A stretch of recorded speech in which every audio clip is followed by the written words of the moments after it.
Hey there, leaders. It's Elisabeth Galperin with Peak Productivity, and I have another productivity insight that I'd like to share with you. I want to talk today about the power of the pause. I think there might be a book by that name, so I won't claim that I came up with that concept, but I want to talk to you and ask, where are you allowing yourself to take a pause, and how can that be powerful in your leadership, in your personal productivity, and in your well-being? So I want you to think about, or I want to share with you 3 different types of pauses that I've been very intentional about this summer, throughout really this whole year. And the first is just micro pauses. And so those are those opportunities where, for example, I decided I would step outside and do a quick video instead of staying in the 4 walls of my office. A micro pause might be, taking some deep breaths in between back-to-back Zoom meetings, getting the fresh air for 30 seconds between ending a meeting and starting the next task on your list. So micro pauses really are about giving your brain and your body a quick reset, and it really is about sustaining energy and focus. I would also then suggest that the second type of pause is more of the spontaneous pause.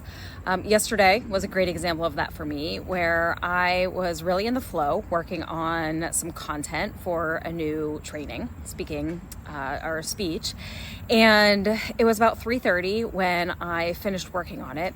And I just knew that I had accomplished a lot and I had reached a really good stopping point. And instead of telling myself that I should keep working until 5 o'clock, I allowed myself to spontaneously wrap up my workday at that time, because it just felt right, and I knew that I would be able to recharge my brain and my creativity if I stopped before I kind of hit that diminishing point of return. So that's the second type of pause that can be very rejuvenating, and in that instance, it was really to preserve my creativity and to help me be excited when I stepped back into the creative process the next time that would happen, whether it was the next day or a couple days later. The third type of pause is the one that we're more familiar with. We call it the intentional pause, where we are designating specific days or weeks where we are stepping away from the business. And there's some really key components here that have to be put in place for us to truly check out, sign off, and detach ourselves from our business. The first is just communication, communicating the boundaries of being unavailable and what people should do when you're not their go-to contact. The second is, do you have systems in place so that the work can continue without you?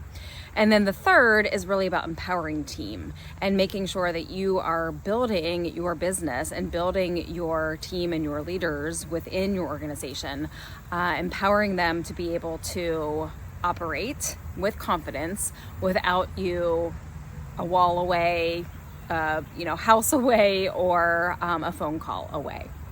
And so I want to just encourage you to really think about, how are you building in both the short-term, micro pause? Are you allowing yourself some of those spontaneous pauses? And are you being intentional and strategic about the longer pauses? We all know the benefits of getting outside of the rut, outside of the day-to-day. Stepping out is really when we typically have the great ideas. We can be more of the innovator and allow our brain to wander a little bit about what's next and what's possible. So are you embracing the power of the pause? And how can you, and really all of the members of your team and organization, embrace the power of the pause to recharge, reset, and refuel, and reimagine what's possible for the business?